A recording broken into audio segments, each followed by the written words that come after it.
Ini ang Digicast Negros X, ang top 10 nga mga balita sa Negros Island region. Ang amo ni kadulong sa inyo. Kagyari natin ng mga top stories of the day. Today is February 28, 2025, Biyernes nga adlaw. Mga traditional jeepney nga nagpa-consolidate na, ginbutangan sang sticker.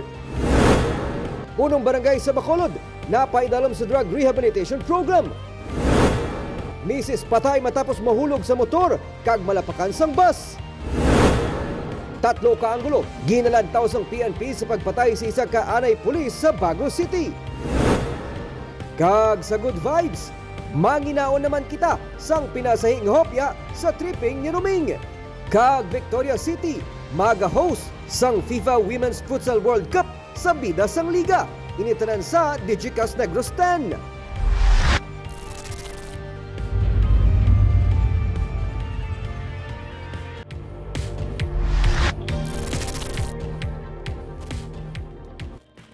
Sa number 10, mainit nga panahon ang maeksperiensyahan sa Visayas, hangin nga amihan, amat-amat nga nagahinay.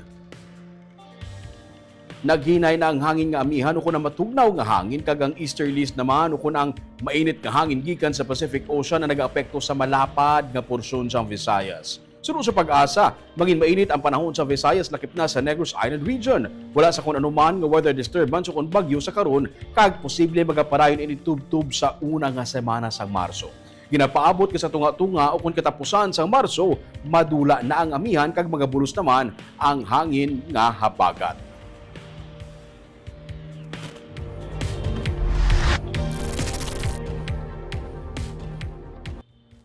Sa number 9, road show sa mga red zone o kung mga lugar nga ginakangawaan yung matabo nga sunog ang patigayunon sa BFP sa pagsugod sang Fire Prevention Month.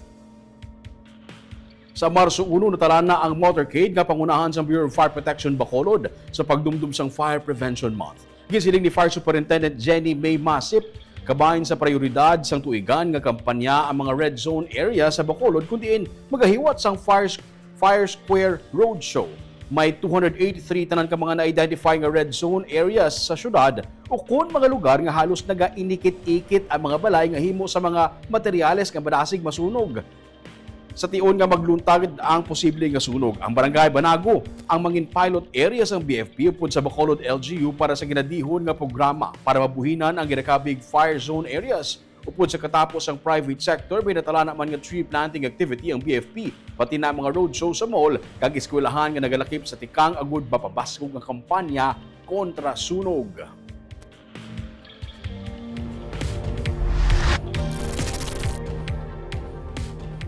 Sa number 8, kampanya naman kontra sa dengue ang ginapalabot na sa mga barangay sa karon. Sunod sa kay Provincial Health Officer Dr. Girly Pinunggan, ilan nga ginapalapot sa mga barangay ang kampanya sa Department of Health nga alas 4 kontra mosquito. Pagi sa tag sa local government unit, may mga nagapanilo sa kada adlaw nga ginapatigayon nga pagapamunuan sa kada barangay. Alas 4 sang hapon masami nga nagaginuha na ang mga lamok. Abiso ni Pinunggan, mapamatukan ang dengue kung ang mga breeding sites ini ang maguba o kung mapukan. Ehemplo dre, ang mga botelya sang soft drinks nga masami ginapabayaan sarang ini magaserbi nga breeding site sang lamok. Karon nga may pag-ulan, hindi malikawan ang pagtipon sa mga tubig nga dapat bantayan man. Nagapamutang man sang larvicide sa mga kanal. As of February 22, may 1,012 ka mga dengue cases sa Negros Occidental o kon 421.65% nga mas mataas kung ipaanggit sa kasubungan nga tion sa nagdigad nga tuig. Anom ka mga dengue rate, may arat naman kita sang anom ka mga dengue related deaths. Nagapabilin ang syudad sa Bago nga may pinakamadabo nga dengue cases nga na-report. Daily na ginanamon kuan sa aton nga mga barangays kay ti kung lang tawon mo ang breeding sites ginaton niya ang dapat yung sa mosquito amo ang dapat tayagid siya nga tapnaon. So amo na iya nga hasta to the level sa aton mga barangays inapakuha na gid pinapatinlo na gid papangita na gid ang mga breeding sites especially mga stagnant tada ba lang ang mga mga botelya nga naga kuan ginapakulob ang mga tires na dayan ang mga spare mga tires na wala nang ginagamit dida naga ang mga mosquito especially kung may mga tubig subong daan may mga ulan-ulan.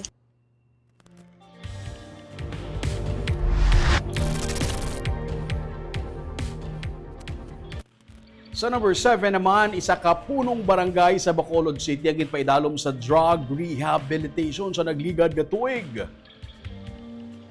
Hindi luyag ni City Anti-Drug Abuse Council Coordinator Retired Police General Primitivo Tabuhara ang pagpangusisa sang Bacolod City Police Office angot sa mga barangay officials nga ginakabig protectors sang illegal nga droga. Pero iya ginakumpirmar nga sang nagligad nga tuig, isa ka incumbent punong barangay halin sa numbered barangay sa Bacolod ang voluntaryo nga nagpaidalom sa drug rehabilitation program. Wala giningadlan ang kapitan ang nagalakip sang anay o kun nagalakip na anay sa drugs watchlist sang community-based drug rehabilitation program sa tinalikdan nga tuig antes sang Benitez administration. Si BCPO Director Police Colonel Juresti Coronica nagpahayag nga ilagi na validate ang barangay official nga ginaligar protektor kag nagaduso sa illegal nga droga. Ginpahayag ni Tabuhara nga kabahin sa programa sang kadak ang mabuhinan ang demand sa illegal nga droga paagi sa rehabilitation program. Ini sa tuyo man nga mababaskog ang drug clearing program sa mga kabarangayan. Yara karon sa 34% o kung 22 ka mga barangay ang ginakabig nga drug cleared sa Bacolod City. Actually, ang iyan ang involvement nga name, he was listed in the watch list not during the time of Mayor Albi, but before the time of Mayor Albi.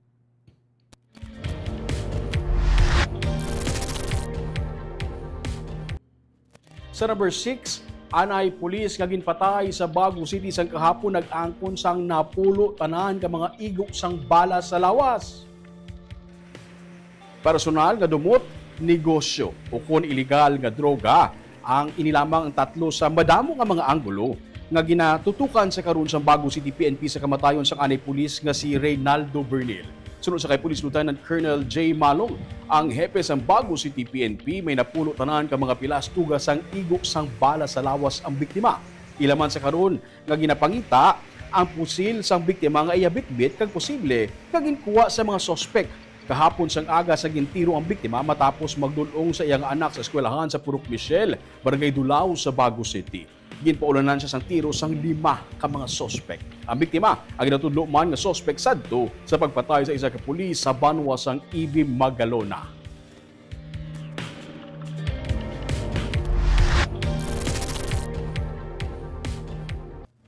Sa number 5, isa ka misis patay matapos mahulog sa motor kag malapakan sang bus.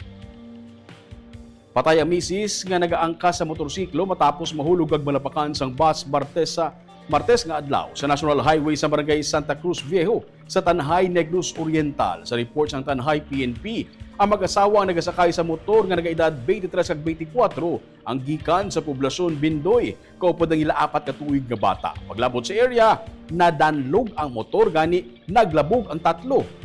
Sunod sa mga saksi, pagkatumba sang misis, natabuan man nga may naglabay nga bus gani nalapakan siya nga mo nangin rason sa iya kamatayon. Pilaso naman ang mister kag ang bata nga gindala sa ospital. Temporaryo nga ginitain ang driver sang bus, samtang ginpatiluan naman gilayon sang LGU ang among dalan kay bangod badanlog kag delikado sa mga motorista.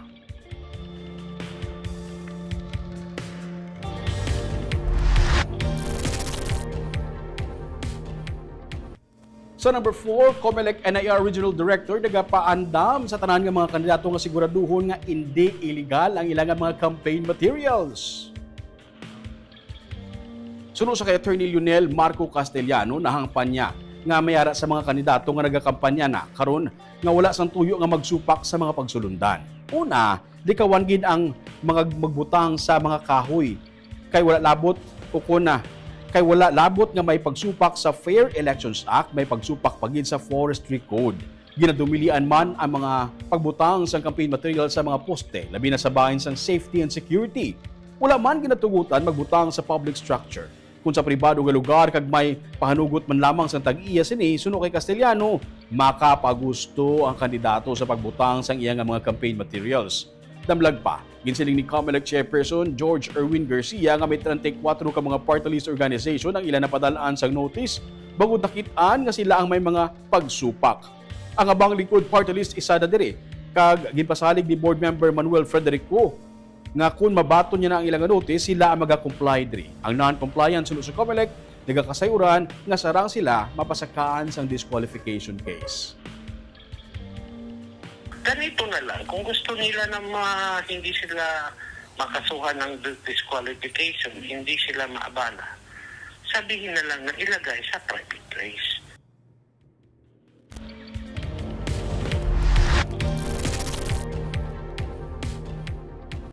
Sa number 3, Konseho sa Bacolod ang nagpasar sang resolusyon nga nagapanawagan sa Korte Suprema nga idumili ang mga commercial fishing sa municipal waters.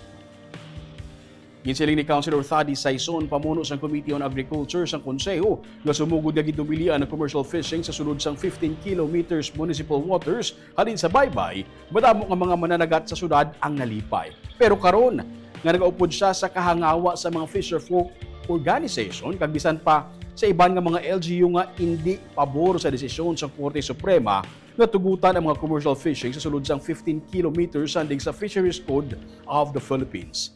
Sa sesyon sa Konseho, natigayon nga napasar ang resolution nga iya ginaduso agud ipanawagan ang reversal sa naging desisyon sang Korte. Sa naglikad nga Martes, kasubong nga napasar sa sanggunian panalawigan ang resolution nga nagapabutyag sang grave concern sa desisyon sang Korte Suprema nga nagakakas ang jurisdiction sa local government unit sa municipal waters.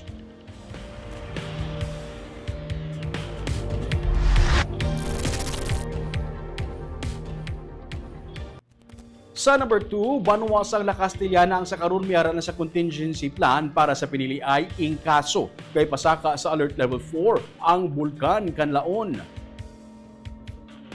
Inisunod sa Commission on Elections Regional Director Attorney Lionel Marco Castellano nga nagsilinga ang contingency plan ang ginsubmit sa Local Disaster Risk Reduction Management Office sa Banwa ang ilan nga gin-adapt. Sa ginsubmit nga contingency plan mismo sa Banwa sa La Castellana o kung sa lugar nga hindi nasakop sang 10-kilometer danger zone, pati gayunon o kung ipahamtang ang mga makeshift nga bulutuhan. Suno kay Castellano, sa karon nga tigayo na nakasubmit ang La Castellana sa contingency plan, ilang katutukan ang bahay naman sa security plan. Sa piyak kabahin sa bulan sang Marso, pati gayunon ang Regional Joint Security Control Center meeting kag ginapaabot ka sa among ation mayara na sang update sa areas of concern sa Negros Occidental. Meron na sila may contingency plan. Within sa La Castellana lang. Yun ang gusto nila, ayaw nilang umalis. So, we have to make do kung saan nila ilagay yung evacuation center.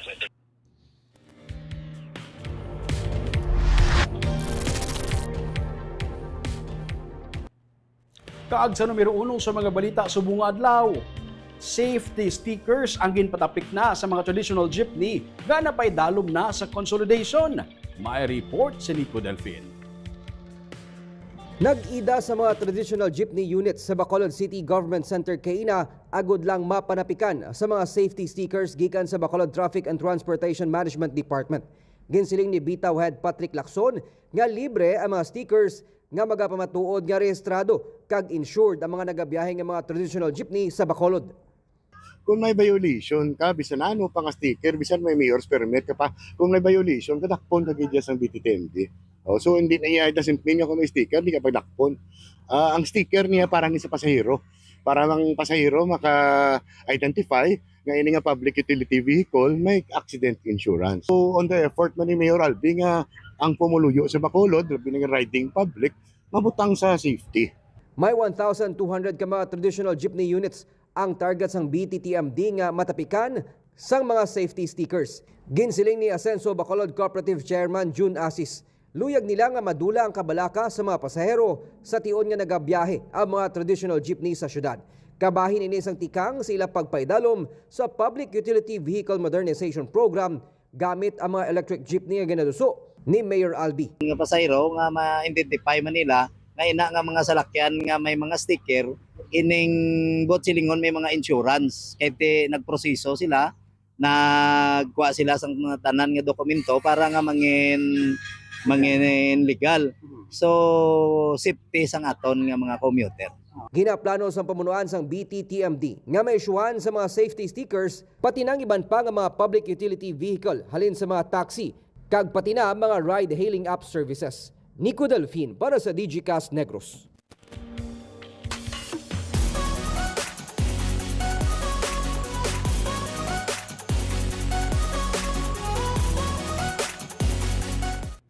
Kaagyari naman ang pangpabalo namon nga pang good vibe sa inyo sini nga weekend. Ang hopya nga masami naton ginabakal sa mga bake shop kag ginapare sa kape ang pwede gali mahimo nga mayara sang flavor. Preska nga prutas mismo ang ginahimo nga feeling sa sini nga mga hopya. Himo ini sa mag-asawa nga karon nagatener sa evacuation center. Ining aton tilawan buwas sa tripping ni Roming at 9 a.m. Magluwas ang balantayan nga pag-host ang inaugural FIFA Women's Futsal World Cup. May kaugalingon naman nga professional football club ang Victoria City nga magakompete sa National League. Ibaluon ang dugang nga mga pagpanghanda sang Football Mad City sa bida sang liga naman sa Sunday.